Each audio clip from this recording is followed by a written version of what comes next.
on va recevoir notre tout premier invité du jour. Et c'est quelqu'un, c'est pour la deuxième fois sur le plateau de la Grande Z, mais c'est pas pour la deuxième fois à ZM Télévision. C'est quelqu'un connu de tous les téléspectateurs de ces programmes. C'est quelqu'un que j'aime bien discuter avec lui. Pourquoi? Parce que c'est quelqu'un qui maîtrise parfaitement son art. C'est quelqu'un qui maîtrise correctement son métier. C'est un artiste genré et puis c'est un grand de la coiffure congolaise, une grande star de la coiffure congolaise. Il est qui? Il est Fabrice Del Dongo Lupa, pour coiffeur professionnel.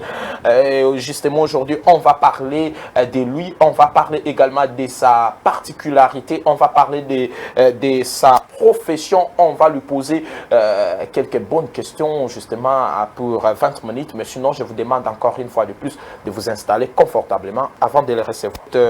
Toutes les questions concernant déjà votre... vraiment, c'est à vous de choisir. Vous avez le libre choix aujourd'hui. Bonjour à tout le monde. Bonjour. Bio Malamu, na lobaki yango déjà ne bandelike. Ezambala liboso te na plateau ya Grande Z et oza susu mutu ya ko présenter te na bato nyonso bazali kolanda biso. Biso toza nesengo mingi na ndenge oye lisusu na ndako ya biso. Sango boni déjà. Non, sinon, ma camion se bien. Ma camion se bien. Ma camion se bien. Juste à répondre à un appel, il y a ZM et la première fois. Nengo Utaki le Bilango. ZM et Zanda Kunanga. Donc, à chaque fois, ceux qui ZM ont besoin, on peut hésiter à répondre à un appel, il y a Grande Z. Depuis le cas numéro 1, Tilelo, on salue déjà combien de têtes? Bon, c'est beaucoup, hein. C'est chiffre, nombre, c'est beaucoup parce que tu as battu belé dans la journée, tu as battu belé dans la semaine. Donc, si tu comptes depuis le numéro 1, tu comprendre que les a déjà moins temps moulaye l'équipe. Moi, c'est retrouvé au moins ce que tu vérifies là-bas. Papier, tu as non, semaine, ils ont qui autant, semaine, autant. Mais si je ne m'abuse pas, c'est dans les 50 têtes. 50 têtes. Ouais. Par jour, au Coco, ça a combien de têtes? Ça dépend. Il est arrivé à ma cliente dans la journée. Clientèle vraiment jour et répondre à ma casse, normalement, je peux aller à 15 têtes. Oh, les 15. Et ça, déjà, ça là, dans mes salles. Oh là là. 25 ans bientôt là dans le domaine. Donc, c'est quelque chose, 25 ans. Ouais. C'est vraiment un vieux singe. C'est vraiment un vieux singe. Ben naloba ki bongo lelo tokosola na yo etali particularité na yo et loko ezo kesenisa yo na ba coiffeur mususu. L'autre fois to yamba ki awa tosola ki un peu moins nyonso sur yo, to lobela ki parcours, to lobeli nyonso ya yo mais lelo toko vanda mingi na particularité na yo. So ki bazo lobela Fabrice Del Dongo Lupa pour toko mona directement nini. En tout cas, ils part en façon ya sala musala. Ouais. Surtout pour nous se démarquer dans la coiffure, nous coiffeur ébélé na kin. Mais de toute façon, il faut toujours moins différent par rapport à l'inspiration dans les parce que nous sommes beaucoup na inspiration dans les mais nous sommes surtout dans la coiffure. Na kati wana ndé na sala ba effort ya ba aronga na bimisaka et c'est différencier na ba art ya ba artiste mususu. Ndé lo que zo sala siko force ya Fabrice. Dès le réseau, ça qui est comme Fabrice et Bandokendeza par rapport à Moussala, service n'a rendre vraiment population. Bon, en fait, avec ta permission, Jonathan Makila, je voudrais bien comprendre la réponse de notre invité. Il a bien répondu, il y a eu fort par rapport à ces différenciés avec quoi faire Moussous. Mais comment tu t'inspires? Pour ceux qui te disent que pose las, pose à la carrière, tu vas poser à las. Mais n'engeni a Fabrice faisait la car, waouh.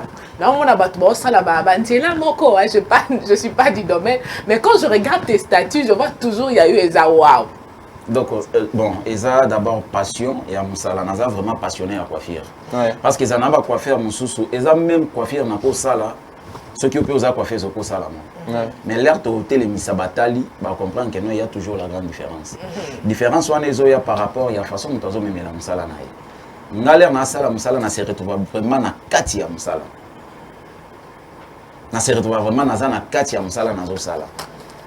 On le dit bien ba pose là ba coiffure tout ça. Et l'autre différence à biso ils à la ciseau. Ba te vele ba ibaka. Donc ciseau quand les ciseau n'est pas ça la différence. OK. Ciseaux on a ce qu'on ça pour coiffer bon pour coiffer ça mutunyo surtout à coiffer hein.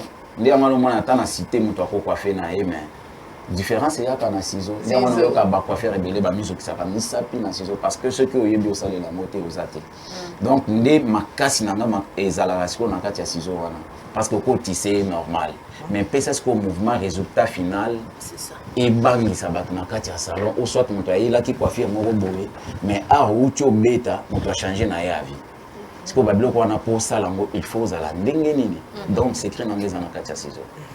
Secret dans les anakati à ciseaux. D'abord, na ba coiffure ezebele, ba sorte ezebele. Place nini vraiment Fabrice a vendu cela yaye maele mingi. Ba coiffure ezebele. Ba coiffure ezebele maele so na lobi ke na vandi cela maele place moko wana na komemela ba client na ngana ozala toujours na monotonie. Non, non, non, en fait, pardon, Jonathan a raison, Fabrice. Ouais. Tu as vu, tu as las, tu as à closir, tu as Naomi fermé, Naomi ouvert. Ma coiffure est belle, mais elle a la moutou. Moutou à télé mais peut-être on a las peut-être ceux qui n'a posé las donc ceux qui ba cliente ba yé pour la reposer las mais rara pananga mais ceux qui ba yé pour la Naomi ne ça ba ngo bon qui est pas comme sous place nini yo télé tu auras toujours business na côté mo tu auras fort na côté mo tu auras faible so na émission qui place na télé mili ezana Naomi wana na kosi mieux vaut na le bas place na téléméli et na tissage donc tissage wana en général les abana oni ezana kati ba coupe Konde une photo ya coiffure voilà wana to ko benga ngoni o ezana Naomi ouvert eza coiffure moko simple eza coiffure moko ba débutant ba salaka ba débutant ouais ba débutant ko sala le coiffure donc eza coiffure moko ba testaka na bango nango ba na ba salon o na ebio sala soki OK ba ko peso coiffure o sala même test batala mais soki o tali yango nande ba tumususu ba coiffaka au moins ba mouvement yon surtout wana te mouvement wana au moins neti ba vague wana ezo ya siko par rapport ya musala na sali na ciseaux soki ciseaux ekoti place wana te résultat oyo okomona ngo bongo te. OK donc ba vague wana eza nango ba nini en fait ba liberté je suis pas du domaine faut comprendre eza nango ba liberté mais ça ciseaux de sali ke ba vague wana eza la eza nango lisser. OK. Lisser et kokota mais pour mouvement wana et bima lisser et kota bimisa mouvement wana il faut d'abord pour dégrader to benga ngo dégrader. OK. Il faut d'abord pour dégrader ngo au PC forme. Ce qui au tiki ngo tout droit au bouclé à au sa mouvement wana te. Mais pour appeler sa mouvement wana il faut dégrader après les retirer lisser na PC ba vague au mona. Et ça le tantine na biso vraiment il est barbara. Elle a pas fait moto là d'ailleurs qui dégrader faut rappeler ma dégradaka pour na sa forme. Voilà. Non. Les problèmes c'est ça les na côté la taille. C'est ça les gens na problème. On le dit ça va débutant. Ouais, ça débutant na ko tisser. Mais pour bimisa résultat final wana, il faut vraiment aux pour bimisa pour au salle la coiffure wana na Naomi ouvert et ça qui combien de temps? Normalement c'est 45 minutes. 45 minutes. Ouais. 45 minutes et puis aussi si ma camion surtout client. Ba avantage à Naomi na ba coiffure mususu ezani. Eza bon, eza na ba client mususu balingaka ba tissage oyo elika bango na ba mbunzute et bande déranger il faut éloigner à la dégager. Donc pour faire un bon monto aligné até lelo na lingana ça lelo moko ko yelanga na front mieux vaut elonanga et à la dégager. Peut-être à quoi avancer argument na e mulunge eleki tout ça na lingité ke lo moko banda ko tout nga na ça la coiffure moko et à la simple. Ndia mwana mona bato belé ba ponaka coiffure wana tout ça kango à côté gauche ou droite voire même au milieu. Donc bingami en général les juste coiffure Naomi mais différencier kala ceux qui au tiamo na mopanzi et une zela mususu ceux qui au tiamo katikati aux de la mususu. Quand une autre photo est-ce qu'il y en a encore une autre photo sinon on va vous poser cette question. Voilà. Wana to ko benga yango. Ils a closé. Closé to las. Non, ils a closé. Wow. Ce que tu as de façon vandi on comprendre que moi différence c'est ça ma casse il y en a ba closer mususu bon mona ka vraiment nanzela parce que nanzela bon mona vraiment va coiffure ya ndingi na ndingi mais ça même eloko mais ça les a vraiment différent. Papa Fabrice limsanga na est-ce que na poser moi quelque chose est-ce que coiffure répond à rapper bilongi c'est-à-dire coiffure avec tel longueur et comme marché ou avec tel complété c'est-à-dire na yo cha coiffure est aussi au conseiller donc na plante nanga singa mama kocha au professionnel.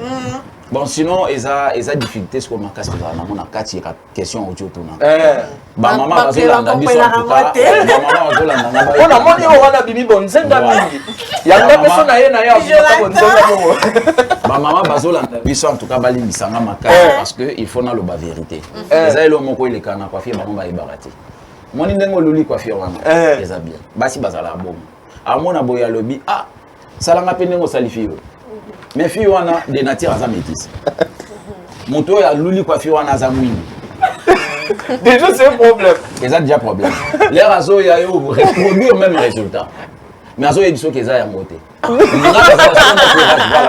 nga nazala sikoyo na courage ya koyebisa eke d'après tout nasali mosala textuellement ndenge nasalaki ye mais elo nga na comprendre teinture na yo na yo eza ndenge moko te ou soit beauté na yo na yo eza ndenge moko wana okochoke non non na ochoke client te il faut na se débarrasser na client pour à comprendre place nga naza. Mais est-ce qu'on mais avant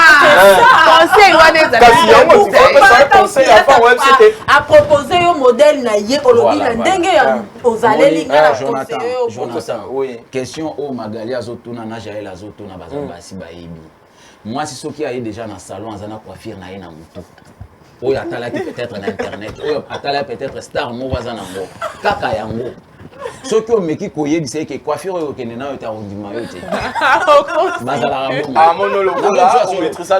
forcer oconvaincre ye sur place osali ye ablati moi sourire na suka comme si aza osepela ake na ndako me téléphone ekozala saturé na bamessage omoni eloko osalaki ngai ngai nalingaki boyo te boyo tout ça osala nini osala nini donc coiffure eza vraiment na mwa difficulté côté wana makasi ya ba visage ya bato teinture ya bato mais tomeka toujours kobundana pourvu que to satisfaire ka bango selon ba demande na bango na ba exigence bazala nango devant toi devant biso vraiment dans la moi question moko ya curiosité bien Fabrice olobi makaba ba tissage et dépend de la boulot tala biso dans âge est-ce que c'est na Naomi bien bon aussi mana Naomi ka Jaël aussi mana Naomi te parce que Jaël ngala aussi mana Naomi hier aussi Jaël aussi mana Naomi te Naomi na sala ye Naomi wana na ko travailler ngona ndenge mususu OK donc singa vuna ya kuna asala ngala ndenge simple boy aussi mbate bongo ngai parce que Jaël azam to suki ebele na liboso te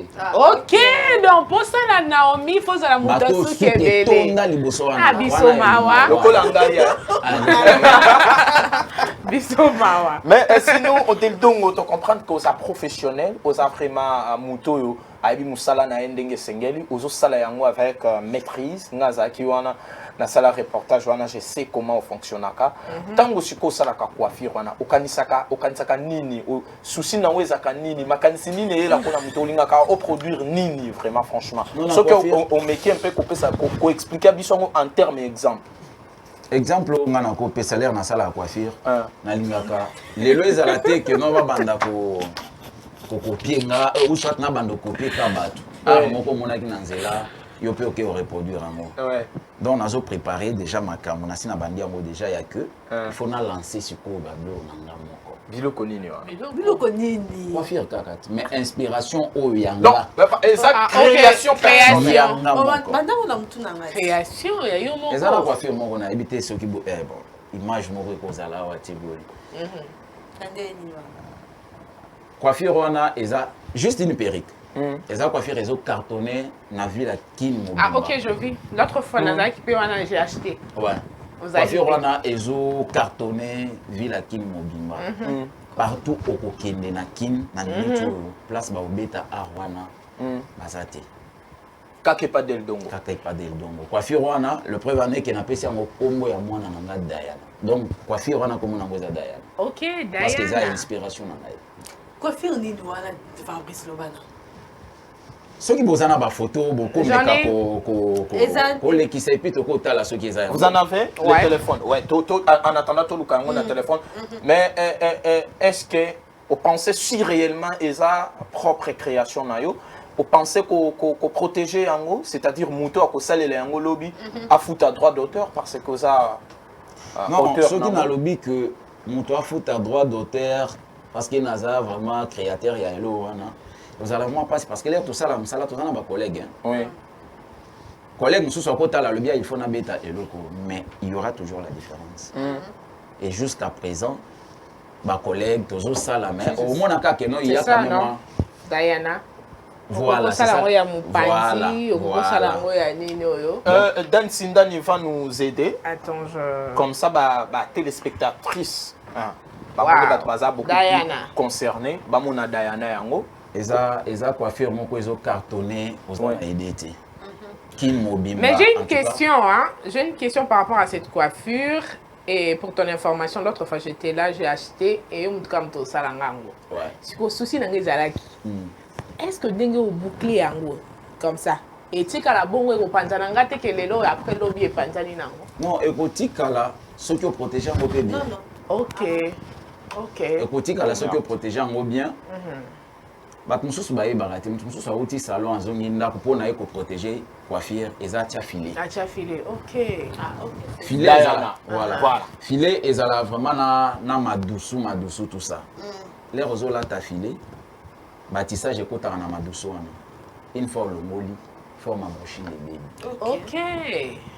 Et ça ba coiffure mon ko mutoko là la nango sans porter ni foulard, sans porter ni. Donc là, il y a un bon. Là, il y a un bon. Surtout pas battre la capé bango moko. On va faire un niveau de la ramasse. Ok. Ouais. Création, il y a Del Dongo. Est-ce que Diana Del Dongo na comme na kamota li mosolo. Est-ce que ba coiffure onyo so yo sala kato Diana nande mozo vanter yango. Est-ce que on peut dire que mutunyo so cause la ou fille nyon so femme nyon so cause la na facilité ya vers yo pour na otisser ou planter ou je ne sais pas trop. Est-ce que c'est pas trop coûté? Non, ça dépend. Au moins les réseaux sala mon sala kitoko. Ouais. Il faut mériter moi quelque chose ya bon. Les até gozo sala mon sala qualité, ozo foot ça mon après mon bobo. Les ana ba milliers mon sous même secret oyo ko somba awa $5. Mais place mon sous ba te comme 1500. Ouais. Ça dépend maintenant ya yo moko. Hollanda place bazote ka $5 à la place ya mali li calme makeli les athées ou soit au kende place makeli les mitu kezo les ka accident ba beleli we ou bimi tout ça au konani wana ezasko yo moko soit wana la place ouais non yo te na lobi ko na client wana yo moza client na simana yo moza client et au dépend de ce qu'on a cliente ah na kele na place moko ezala calme parce que ezaba blo moto mona grande dame belé ba ya peut-être na salon teki ayaka pona oya parce que je ne vois pas une grande dame abimi na karna ya ki au parking on a gambé là-bas qui doit coiffer au départ d'abord parking ezate cadre paysan ndenge nini tout ça aussi ça compte ceux qui ont ligné l'euro ya non Del Dongo azo coiffer na $50. Donc on peut dire que Del Dongo a une catégorie à clientèle ciblée. Ouais. C'est ça ce qu'on peut dire. Parce que tu as ça la teke, tu as aidé Batunion surtout. Si tu as aidé Batunion surtout, Valère Yamsala n'a pas donc, il n'y a pas Del Dongo, il faut ça là. Non, mais ils ont pas exagéré tes prix. Ils ont pas pris abordable Moutunion surtout à Ozalaka dans ma coquille aïe. Moutunion, c'est ça sûr. Moutunion surtout. Combien? C'est ça. On va prendre ma responsabilité dans la Naomi ouvert, combien? Naomi ouvert au salon $40. Seulement $40 seulement. Seulement. Wana main d'œuvre. Yomoko sombi. Non non, oyena blo na yo tout. Main d'œuvre. Jonathan Oyoki, la femme la. J'espère que moi. On va reposer l'asna closure. Là c'est na closure, là c'est à $40, closure c'est à $30. Et Diana c'est à combien? Diana est à $40. $40. Juste à reposer. Reposer couper ça va mouvement surtout wana. Parce que ça périque à l'as mental. Mais juste composer na ba mouvement c'est $40 aussi. Merci Del Dongo. Del Dongo fait partie de la grande Z. Et la grande Z c'est Blissida. Blissida c'est Del Dongo. Donc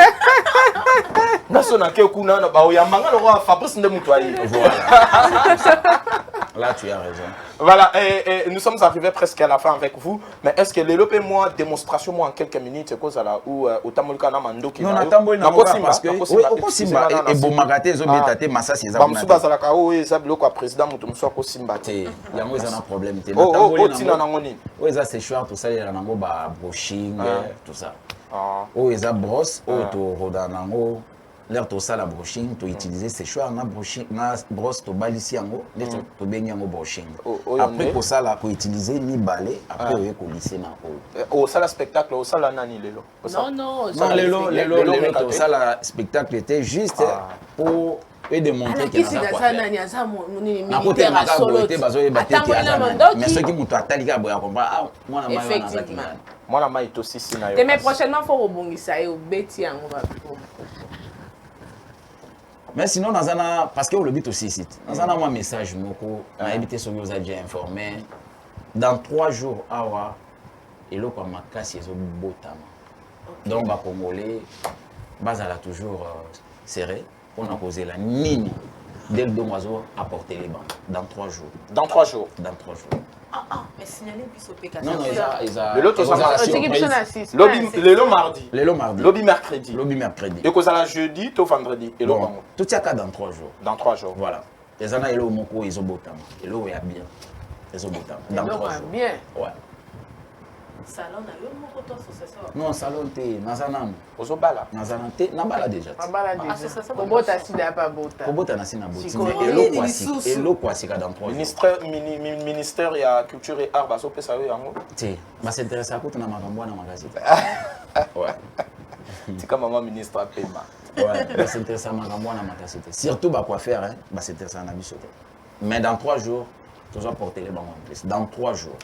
Merci Nayo, tu vas là dans 3 jours. Et là, quand on y a Sika, on sera ici dans le plateau. Vendredi, tu relobes l'ango. Tu relobes l'ango. Et là, quand on y a Sika, ils ont total la rana statue après te lobby. Merci Fabrice.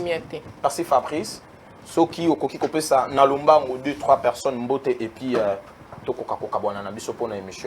tout cas, merci beaucoup d'abord à téléspectateurs, nous sommes balandi biso, voire même clients tango babenga kinga tokozala tozana ebi ke balandinga ebele nazo pesa bango d'abord bango tebele place bazolanda biso. En plus, on a profité pe kopesa ma très chère femme, maman France Kalonga. Mbote belé place aza na bana yo kwa manete na mutu ouais na bana place bazolanda en tout cas nazo pesa bango mbote belé, sans oublier aussi la patronne du salon Blicida. Maman Marie-Claire, place à Zolandanga, na équipe mobima ya salon Blicida, nazo pesa bango mbote belé.